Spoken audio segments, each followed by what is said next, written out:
অনেকে মনে করে কোরআন পড়তেছি টাইম লস হবে, মূর্খ। ব্রেইনে আলফা ওয়েভ থাকলে যাই করবো 20 মিনিটে তো 1.5-2 ঘন্টা। কেউ পারবে আমার সাথে? কেউ পারবে? প্রশ্নই আসে না। কোরআন যখন পড়ে কেউ, দেখা যাচ্ছে ক্লাসের পড়া হয় না, সাধারণত হাফেজিতে, সাধারণত এখন আল্লাহর রহমতে ট্রেন্ড চেঞ্জ হয়েছে, দেখা যায় যেই ছেলে মেয়ের কোনো বুদ্ধি শুদ্ধি নাই, কাউকে আল্লাহর রাস্তায় দিয়ে দাও। আল্লাহর রাস্তায় দিল, কিন্তু দেখা যাচ্ছে সেও হাফেজ হয়ে আসছে, ঠিক না?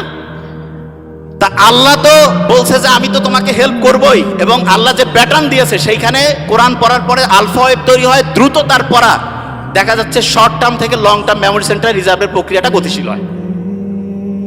তার মানে আমরা 3টা জিনিস অলরেডি শিখছি, শেয়ার করেছি 3টা জিনিস। নাম্বার 1, আর্লি মর্নিং যদি পড়ি ব্রেনে কোন ওয়েভ? আলফা।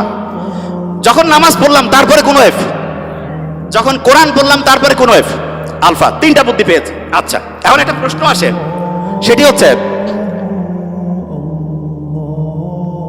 অনেকেই বলে যে ভাই আমি তো নামাজ কালাম পড়ি, রোজা রাখি, সবই আছে, একটু ইসলামের বাইরে অন্য কোনো কিছু করি, তা কি এমন হবে?